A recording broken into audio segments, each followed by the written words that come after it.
मजेत आहात ना? आणि मी पण खूप मजेत आहे. तर फ्रेंड, तुम्ही चॅनलला सबस्क्राईब नाही केलं का अजूनपर्यंत? अरे देवा, मग काय केलं तुम्ही? सबस्क्राईब नक्की करा फ्रेंड, आणि लाईक कमेंट शेअर पण करा. आशू, काय करून राहिली वा? अगं मम्मी, काही नाही गं. अगं मी माझ्या फ्रेंडला आणि माझ्या सर्व बहिणी भावांना सांगत होती की आमच्या चॅनलला सपोर्ट करा आणि सबस्क्राईब नक्की करा. हो ना मम्मी? बघ, याने सबस्क्राईब नाही केलं अजूनपर्यंत. हो, खरंच आहे आमच्या आशूचं. तुम्ही आमच्या चॅनलला सबस्क्राईब करा बा. कसं आहे माहिती आहे काय? सबस्क्राईब केल्यानंतर ऑलचं बटन प्रेस करायचं, म्हणजे कसं आहे आमच्या रोजची व्हिडिओ नोटिफिकेशन तुमच्यापर्यंत येऊन जात जाईल मग, हे की नाही? आशू, काय हो आशू तू का लहान राहिली की आता? पाय नाही, पुस्तकं कुठे पडेल आहे ते, हे कपडे कुठे पडेल आहे, जरा पसरा करून ठेवला ना त्या खोलीत. कशी पोरगी आहेस आशू तू? हो गं मम्मी, आवडते ना मम्मी, मी आवडते ना. हो माय, कधी आवडतं पोरी? अशी सवय पडते मग. आता पाय, आता लग्न होऊन राहिलं तुझ्या, मशीच करशील का सासरी गेल्यावर तू? सासरची लोक बाई म्हणत असतात, ज्या आईनं काही थोडं लावलं नाही गेले. मग सांग बा, मग असं ती सासू सासरे असे म्हणतील सगळे, मग तुले ते आईले मग की आईने शिकवलं का, ते आईने शिकवलं का, मग तुला चांगलं वाटेल काय? नाही ग मम्मी, त्यांना मी सांगेल की माझी मम्मी नाही का माझ्यासारखी खूप छान आहे. माझ्या मम्मीला असं म्हणू नका ना प्लीज. मला म्हणा, पण माझ्या मम्मीला काहीच नका म्हणू. माझी मम्मी खूप साधी गोडी आहे. हो ना मम्मा? असं लाडात नको येऊ जास्तीची. तिला माहिती आहे ना आता आपल्या आईची जीवर आली तर आपल्याला बोली, मग बोले लाडात येते. ओ मम्मा, साधी भोळी माझी आई, सुखाची ग तू सावली, जीव ओवाळून लावी माझी ग तू लाडोबाई, जीव ओवाळून लावी माझी लाडोबाई, आई विना मला करमत नाही. हो लाडोबाई, आता मोठी झाली ना तू आशू, किती मोठी झाली व माई आशू, उलशी होती आशू तू. काय बरं, आता चालली बी लग्न करून? नाही ग मम्मी, मी जात नाही तुला सोडून. मी नाही जात, मी नाही करत लग्न गिग्न. नाही व बाई, प्रत्येक पोरीला जाच लागते बाई, माहेर सोडून सासरी प्रत्येक पोरीला जा लागते. मी नाही आली काय?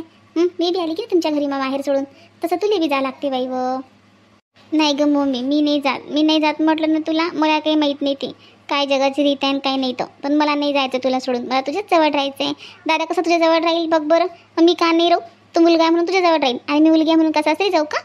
किती अन्याय करता का तुम्ही मुलींवर, तुम्ही लोक. लहानची मोठी इथे होतो आम्ही, आणि मोठं झाल्यावर लगेच आम्हाला दूर पाठवून देता. नाही हो बाई, जगाची रीतच आहे बाई होते. पोरीला आई वडिलाचं घर सोडून जाच लागते, म्हणूनच तर पोरीला परक धन म्हणतात. काय चाललं बाबा मायलिकीच्या गप्पा? काही नाही, असंच हायच ते लाडायला. माहीत नाही का तुम्हाला? जात नाही म्हणते, लग्न करत नाही म्हणते. अरे काऊन आशूबाई, काऊन तुला पोरगा पसंत नाही का हो बाई? सांग मध्ये, पोरगा पसंत नाही का बाई तुले? आताच म्हणाल त्या पोराच्या वडिलाचा होकार आहे त्याचा, पसंत आहे म्हणत आम्हाला पोरगी, पोराली पसंत आहे, आम्हाला सगळ्याला पसंत आहे म्हणत. तर कधी तर सांगा म्हणत. तर म्हटलं उद्या येतो म्हटलं आम्ही. तर मग कसं सगळ्या आपल्या नातेवाईकाली पाहुण्याला सगळ्याकडे फोन लावून द्यायला लागेल ना, घर पाहायला जायला लागेल. तर म्हणून म्हटलं आशूबाई सांग, जाऊ की नाही जाऊ? काय पप्पा तुम्ही पण? अरे अरे अरे आशूबाई सांग ना. लाजली ते, जाऊ द्या. काही समजलं नाही बुवा, चालली गेली. विचारलं तर काय म्हणे, तुले लग्न नाही करत म्हणे? लाजून गेली ते, म्हणजे तिचं हो आहे, आता करते तशी.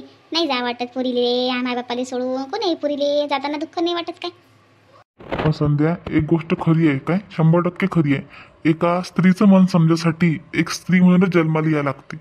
पाय बरं, मी बापाव तिचा, मायलाही प्रेम आहे माझ्या पोरीवर, पण तिच्या मनातलं मी समजू शकलो काय? ते कसं पटकन ओळखलं? हो बापा, खरंच एका बाईचं मन समजायसाठी एक बाईच व्हावं लागते. पण का किती लहान होती व आपली चिमू, किती लहान होती आशू. कशी घरभर फिरे, कशी रांगे खेळे, कशी किती मोठी झाली हो, किती मोठी झाली. त्यात आपल्याला सोडून चालली. खरंच एका डोळ्यात आनंद, एका डोळ्यात अशीच असतात आई वडिलाच्या. एका पोरीचे मायबाप होणं सोपं नाही बाबा. खरंच आपल्या काळजाचा तुकडा दुसऱ्याला देणं काही सोपं नाही बरं, काही तोंडाचं नाही आहे. लय लय हा कुसळते मनावर. काय करा बापा, जगावर तूच तशी लावून ठेवली. हे पाय, तू रडू नको बरं. आता तू रडणं थांबव. आता रडतं काय? एवढा चांगला संबंध भेटला, एवढं चांगलं सासर आहे तिचं, ते चांगले लोक आहेत पोरावाले, पैशाने श्रीमंत आहेत, मनाने श्रीमंत आहेत. एवढं चांगलं झालं ना आपल्या पोरीचं, मग रडतं काय? नाही हो, रडत नाही मी, पण हे काहीचं मन आहे हो, हे काहीचं मन आहे. पोरीला विदा करणं काही तोंडाचा खेळ आहे काय? सोपं आहे काय? किती मन दुखते, पण काय करा. तुम्ही म्हणता रडू नको, तेवढं तर होईना, तेवढं तर वाईट वाटेनच ना मला, तेवढं तर रडीनच. कशी गोष्ट करता, माही पोरगी आहे ना ती. असं तुझी पोरगी आहे, माई कोण आहे? माई पोरगी नाही काय? हां, मला वाईट नाही वाटत? मला बिदा करताना माया मन नाही दुखत? अहो, अजून बिदायला टाईम आहे तिच्या, आताच काल रडतो.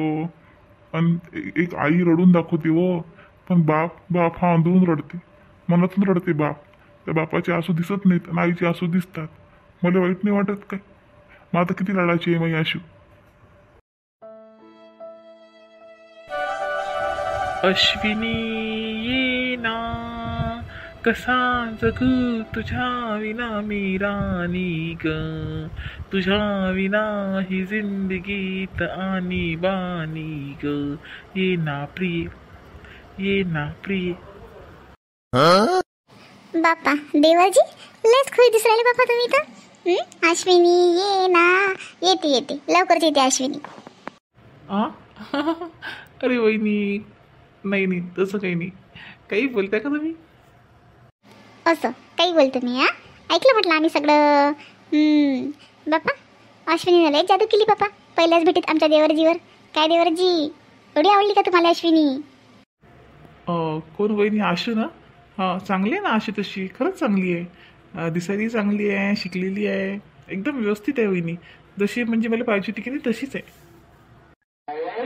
अरे बापरे, अश्विनीची आशू पण झाली का लगेच इतक्या लवकर? अच्छा. अरे अरे अरे वहिनी तसं काही नाही वहिनी, तिथे सगळंच आशू म्हणतात ना. आता माहिती आहे का, सगळंच जण आशू म्हणून राहिले बा. मी गेलो तेव्हापासून तुम्ही आशूच ऐकलं. मी एकट्यानं थोडी म्हटलं काही, तुम्ही काही बोलता बडा वहिनी. तिचं नाव अश्विनी आहे पण तरी सगळं आशूच तर म्हणतात. हो काय, सगळेजण म्हणतात? अच्छा, मला वाटलं तुम्ही एकटेच म्हणता का काय? नाही ना वहिनी, काही बोलता वहिनी तुम्ही, जा बरं काही बोलता. बरं दादा, मला एक सांगा, खरंच पसंत आहे ना तुम्हाला पोरगी? हो वहिनी, मला पसंत आहे, पण काय फायदा? कारण दिदी नाही म्हणते ना, दिदीला नाही आवडली ती, त्याच्यामुळे बहुतेक कॅन्सल होईल संबंध हा. नाही दादा, कॅन्सल नाही होत. मी आताच ऐकून आली, बाबांना आत्ताच फोन केला होता मुलीच्या वडिलाले, तर उद्या येऊन राहिले ते मुलीच्या वडील आपलं घर पाहायला. 5-6 जण येऊन राहिले ते. कॅन्सल नाही होत, टेन्शन नका घेऊ तुम्ही. तुमच्या अश्विनी लवकरच येते. काय वहिनी, खरं बोलत राहिले वहिनी तुम्ही? खरंच फोन केला होता पप्पा ना? हो, खरं बोलू राहिली मी. खरंच फोन केला होता पप्पानी. आणि उद्याच येणार आहेत ते मुलीचे, सगळ्या मुलीकडचे. आणि तुमचं मग फिक्स होऊन जाईल आता. अश्विनी येते मग आता. खुश ना मग? वहिनी पण खरंच ना, मला स्वप्नासारखंच वाटू राहिलं वहिनी. मी विचार पण नव्हता केला. मला तर वाटलं दिदीला आवडली नाही, तर मग संबंध कॅन्सल झाला असेल हा. काय म्हणता, त्याला आवडली नव्हती का मुलगी? अच्छा, मला काही माहिती नाही बघ त्याच्यातलं, कारण मला माहित नाही. मी आता फोनवर बोलणं ऐकलं पप्पांचं, म्हणून तुम्हाला सांगितलं. म्हणजे मला त्याला का बरं ती आवडली? काय झालं, चांगली नाही काय? सगळ्यांना ते आवडली, पप्पाला पण आवडली. नाही दिदी म्हणजे जसं पाहायला चांगली आहे म्हणे, पण जशी अगो वाटते, शिष्ट वाटते म्हणे, ओव्हर वाटते म्हणे. मग दिदीचं खूप मन नाराज होतं. दिदीला 1% नव्हती आवडली वहिनी. मग म्हणून म्हटलं जाऊ द्या, जे सगळ्यांना आवडेल तेच करू म्हटलं. विनाकारण आपलीच आवड कशाली, आहे की नाही? हो का, मला काही माहित नाही बघ त्याच्यातलं. आता पप्पा बोलत होते ना, तेच माहिती आहे फक्त मला. काय गं भावना, काय सांगत होती का तू रवीला माझ्याविषयी? काय सांगत होती? एकाचं 2 लावत होती आहे ना? स्वतः ऐकलं म्हटलं मी. रवीची काय म्हणत होती तू माझ्याबद्दल? नाही ते नाही मी काहीच नाही केलं. दादाला विचार करा तुम्ही, अरे तिचं बेट मी काहीच नाही बोलली. दादा, मी काही म्हटलं का तुम्हाला ताईविषयी? मी फक्त दादाला एवढं सांगितलं की पप्पांनी फोन केला मुलीवाल्यांना आणि मुलीवाले येणार आहेत, बस एवढंच. ताई, तुमचं नाव पण नाही घेतलं मी. अरे नाही दिदी, नाही, वहिनीनं काहीच सांगितलं मला त्याबद्दल. उलट मीच वहिनीला म्हटलं की दिदीला मुलगी आवडली नव्हती म्हणून. ते काहीतरी गैरसमज होऊन राहिला दिदी. अच्छा, तू पण तिची साईड घे आता. म्हणजे तुला बहिणीचं खोटं वाटते आणि हिचं खरं. फार हुशार आहे ना ही, फार हुशार आहे. इकडून तिकडे चुगल्या लावत फिरते नुसतं दिवसभर. खालमुंडी पाताळ दुंडी, खूप साधी दिसते का चेहऱ्यावरून? नाही ना ताई, खरंच ताई तुमचा काहीतरी गैरसमज होत आहे. मी खरंच दादाला काहीच नाही म्हटलं तुमच्याविषयी. हे बघ, तू बोलली ना त्याला माझ्याविषयी. मी स्वतःच्या कानाने ऐकलं. म्हटलं भावना, नाटकं बंद कर तुझे. वांचोटी कुणीकडची म्हणून का देवान तुला काही मुलबाळ नाही दिलं. ताई, तुम्ही काही बोलू राहिला ताई? तुम्ही काही बोलू राहिला? तुम्ही कुठची गोष्ट कुठं पण लावू राहिला ताई? खरंच ताई, मी काहीच नाही म्हटलं. तुम्ही विनाकारण मला काही बोलून राहिले. काय झालं मंदा? काऊन हल्ला करून राहिली पुऱ्या घरात? ये ना मम्मी, तू ये ना, ये. ऐकते पण तुझ्या सुनीचे कारनामे. अगं माझ्याविषयी कान भरत होती म्हटलं रवीची ती. मी स्वतःच्या कानाने ऐकलं. काय कान भरले होती ना? काय कान भरले? जेव्हा पाहिलं त्याला काहीतरी बोलत राहतं. आणि का हो तुला वांजुटी म्हणतो, तुला काही लाज वाटते हो जीवली हाड आहे. अव ननद आहेस ना तू, ननद आहेस ना, बहीण आहेस ना त्या भूषणची, असं बोलतं का भाऊ जाईले, असं बोलतं काय. मागंही म्हटलं तर का होते तिला वांजुटी हे का होते, जेव्हा पाहिलं तिला काही बोलतं. हो हायच ती पांढऱ्या पायाची वांजुटी कुठची अपशकुनी. हो हायच ती, आहेस ना ती. तुला एवढं पाणी काय येते का तिचं, जेव्हा पाहिलं तर तुला सुनीचं पाणी येत राहते. किती भांडणं लावूया बघ ना ती. ताई याच्यात माझी काहीच चुकी नाही ताई, तुम्ही मला नेहमी वांजुटी म्हणत राहता. मंदा तू जरा कमी बोलत जाय म्हणता काय, एवढा अधिकार नाही तुला तिला बोलायचा. आम्ही काही बोलत नाही, तू कोण बोलतो हो तिले. आम्ही काही बोलत नाही, आम्हाला काही हरकत नाही. लेकरू होईल नाही होईल तिले, तुला काय गरज आहे, तुला काय गरज तोंड घालायची. हो घे डोक्यावर घे, दोन्ही सुना डोक्यावर घे मम्मी, तू नाच पूर्ण घरात. तुला खूप सुनांची एवढं आहे ग, तुला खूप सुनांची एवढं आहे. तिला आईला पण तशीच करून ठेव तू, मोठी सारखी. तूच तिला तुम्ही सपोर्ट करता का तिला, म्हणून एवढ्या हिटगावल्या त्या. त्यांची काय अवकात एवढी हिटगायची नाही तर काही बोलू नको म्हणते तिला, काहीच नको बोलू म्हणते.